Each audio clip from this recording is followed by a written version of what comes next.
Bene, eccoci insieme anche oggi, puntata dal titolo criptico Uber Black forse, Uber Pop no. Dopodiché spieghiamo che cosa significa. Con noi a farlo c'è Alessandro Nordio, che è il presidente della Confartigianato Taxi del Veneto. Allora, innanzitutto partiamo da Uber spiegando che cos'è. Uber è una piattaforma tecnologica che mette in relazione persone che devono essere trasportate in un dato territorio e potenziali conducenti. La piattaforma è divisa in due categorie, Uber Black e Uber Pop. Uber Black si rivolge ai colleghi del noleggio con conducente, che sono operatori del trasporto molto vicini al settore taxi, nasce negli Stati Uniti per effettive carenze del servizio, dove voi pensate negli Stati Uniti i radiotaxi non ci sono, mentre in Italia e in Europa sono quotidianamente diffusi.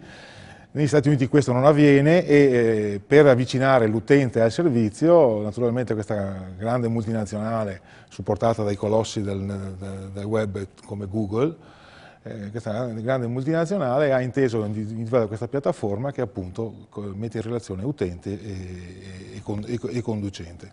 Bene, perché ve ne preoccupate voi?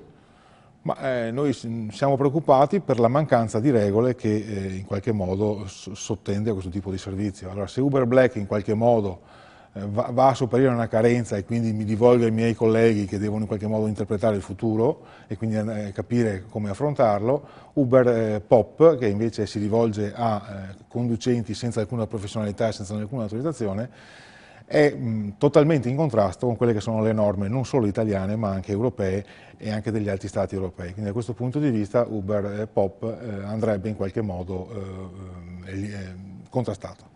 Proviamo a spiegare. Allora, Uber Black è questa piattaforma che permette a me cittadino di poter usufruire, suppongo prenotandomi, del servizio di autonoleggio con conducente.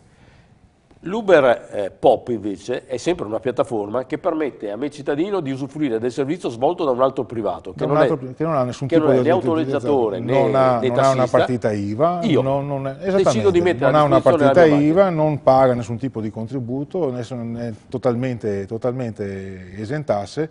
E quindi, oltre ad avere un servizio a bassissima qualità, sorge un problema anche di natura etico-fiscale, che è quella di, insomma, che se un'attività ha una resa economica deve in qualche modo provvedere a quello che è il sostentamento del sistema statale, che si basa appunto sulla tassazione delle imprese, le quali generano un plus da redistribuire ai cittadini sotto forma di servizi e quindi welfare piuttosto che... Allora, detta brutalmente, questo è un tipo di attività che viene gestito in nero, perché poi alla fine... È totalmente al di fuori della tracciabilità. Io metto a disposizione la mia macchina e il signore mi dà 20 euro. Esattamente, senza nessuna regola. Non è che quel corrispettivo sia determinato da un soggetto pubblico che in qualche modo deve regolare il settore, in quanto è trasporto pubblico, ma è totalmente lasciato nella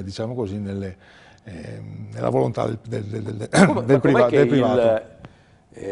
Chi se ne deve interessare era così distratto da permettere una cosa simile? Ma la modernità ha,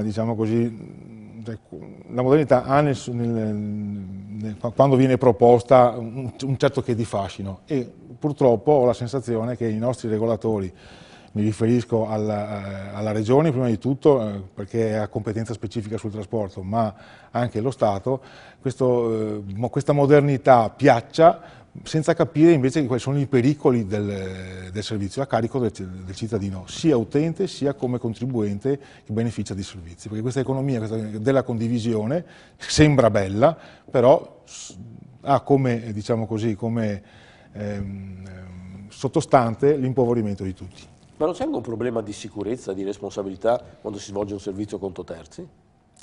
Allora, le nostre autovetture sono assicurate tutte con primarie compagnie assicurative, certo, controllate dalle amministrazioni pubbliche, con massimali il doppio del minimo. I veicoli sono sottoposti ogni anno a revisione annuale, quindi in regola con le norme tecniche. I conducenti sono sottoposti alle verifiche sia dal punto di vista dei precedenti penali, piuttosto che visite mediche e sanitarie per certificare che non sono soggetti che fanno uso di droghe o o soggetti che in qualche modo... Ma invece io potrei montare a bordo con chiunque, insomma. Ma i casi al mondo, basta fare un giro per, diciamo così, per le notizie in internet e fare una verifica, troverete che da questo punto di vista in molte città, in molte regioni, in molti stati, questo servizio è quantomeno considerato non in regola, e molte città con alterne fortune lo hanno in qualche modo vietato o comunque fortemente limitato.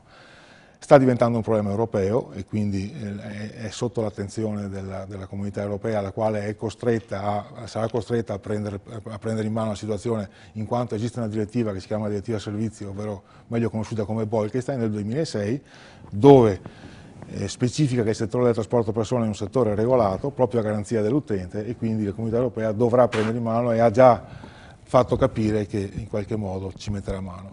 Stupisce che lo Stato italiano, nonostante sia stato più volte sollecitato, come ad esempio la richiesta di un registro nazionale delle imprese che svolgono trasporto persone, la quale almeno conoscere i dati reali del settore e capire chi già oggi opera nella legalità e chi invece opera ai margini della legalità o comunque con poca trasparenza, lo Stato, nonostante sia stato più volte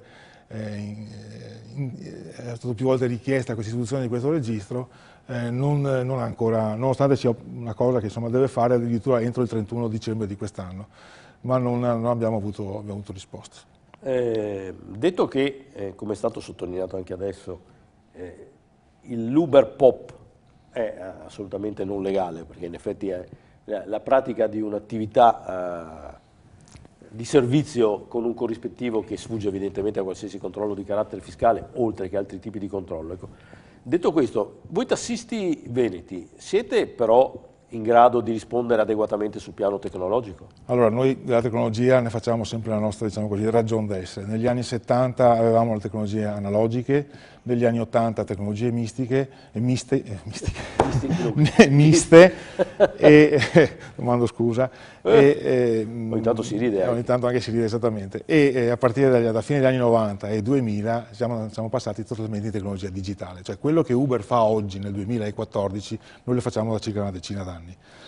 Perché? Perché il collo di bottiglia generato dalla contemporanea richiesta di più autovetture, l'unica soluzione è il digitale. Tenga conto che la nostra centrale di Padova, per esempio, che è una delle più performanti in Italia, riesce a smistare una chiamata dal momento in cui il cliente richiede il taxi in 10-12 secondi di tempo medio, quando la vecchia tecnologia analogica necessitava di un minuto per poter avere la conferma di un taxi. Quindi in questi 25 anni il progresso è stato notevole. Abbiamo capito fin dalla seconda decade dal 2005-2006 che dovevamo in qualche modo costruire una rete di imprese radiotaxi non chiusa nella singola città, ma aperta almeno a livello regionale e possibilmente a livello nazionale e anche oltre. Forti di questa consapevolezza abbiamo costituito un numero unico che ha generato due figli che sono preziosi, che è l'SMS Taxi, di cui abbiamo già avuto modo di parlare negli anni scorsi, ma soprattutto ha generato AppTaxi. AppTaxi è il marchio di Stato europeo, è una piattaforma tecnologica che fa le stesse cose che fa Uber e che fa le stesse cose che fanno tutte le piattaforme tecnologiche generate diciamo così, da questi grandi multinazionali, compresa la possibilità di pagare con la carta di credito anticipandamente la corsa, compresa la possibilità di dare un feedback positivo o negativo al conducente, compresa la possibilità di chiedere un tipo di servizio specifico piuttosto che un altro. Quindi non abbiamo nulla da invidiare rispetto a queste nuove tecnologie. Lo facciamo già da un paio d'anni. Ci manca cosa? La comunicazione, quindi momenti come questo, che lei in qualche modo, lei che ha una sua sensibilità di giornalista e la sua struttura ci dà, è quello di far conoscere che in Italia da soli siamo riusciti a fare quello che sembra che su tutti i giornali di oggi sia l'assoluta novità. Lo facciamo da 2 anni, lo facciamo in un'ottica europea, perché AppTaxi è un marchio registrato nel 2012, quindi 2 anni fa a livello comunitario nei 27 paesi, abbiamo i domini che sono nostra proprietà con tutti i suffissi dei vari paesi europei. Oggi stiamo costruendo un soggetto nazionale che in qualche modo dovrebbe, perché AppTaxi è già utilizzata in varie città d'Italia, a partire da Roma piuttosto che alcune città della Toscana come Arezzo, come Siena, come Pisa, dovrebbe diventare l'applicazione di riferimento per l'Expo 2015, in quanto Milano oggi non ha un'app che sia in grado di fare questo tipo. Cioè Milano, parlo come città, come operatori, come amministrazione comunale, come regione Lombardia, non ha un'applicazione tecnologica che sia in grado di fare quello che noi già da un paio d'anni in Veneto facciamo. Fatto salvo 100 la platea degli utenti del taxi, qual è la percentuale di utenti tecnologicamente avanzati come la vostra? Perché l'immagine del taxi va appunto dall'app taxi alla signora che mette fuori la mano per fermarlo. Allora, oggi, dicevo, non so, qualche minuto fa, 2000 download di app taxi, circa 700 utilizzi al mese. Questa la percentuale è bassissima, se parliamo dell'1%-2% dei nostri utenti. Però dobbiamo ragionare in prospettiva. In prospettiva, oggi il ragazzo ventenne a bassa occupazione o totalmente disoccupato sicuramente ha in mano uno smartphone, ma sarà il cittadino, quindi il nostro fruitore dei nostri servizi, tra 10-15 o anche prima, quando avrà una situazione economica di un certo tipo. Quindi noi dobbiamo pensare a quel tipo di utenza, dobbiamo pensare all'utenza tradizionale, quella che ci ha accompagnato fino ad oggi, che ringraziamo per le preferenze che ci ha accordato, per la fiducia che ci dà. Però dobbiamo pensare che anche la popolazione ringiovanisce, i metodi di trasportare cambiano e noi dobbiamo orientare la nostra offerta di servizio basandola anche su un minimo di marketing. Dobbiamo quindi avere delle tariffe in qualche modo costruite in un certo modo, con servizi dati in un certo, anche nell'economia della condivisione, però nell'ambito della regolazione. Questa è la sfida che noi dobbiamo assolutamente avere e interpretare, perché dobbiamo andare dove va il cliente, dobbiamo interpretare le necessità del cliente, barra cittadino, barra utente, e non pensare che sia una legge o una normativa che ci crea un mercato, perché questo non lo sarà più e ne siamo consapevoli, e tutto quello che abbiamo fatto in questi anni, e ringrazio i colleghi e le strutture sindacali che ci hanno sostenuto a partire dal Confartigianato ma anche da CNA, hanno sposato questo cammino e ci hanno fatto, diciamo, capire prima di altri dove il mercato andava. Dobbiamo su questa strada non arrenderci e andare avanti con costanza, con convinzione, perché altre strade non ce ne sono. Grazie ad Alessandro Nordio, che ricordo essere il presidente del Confartigianato Taxi del Veneto.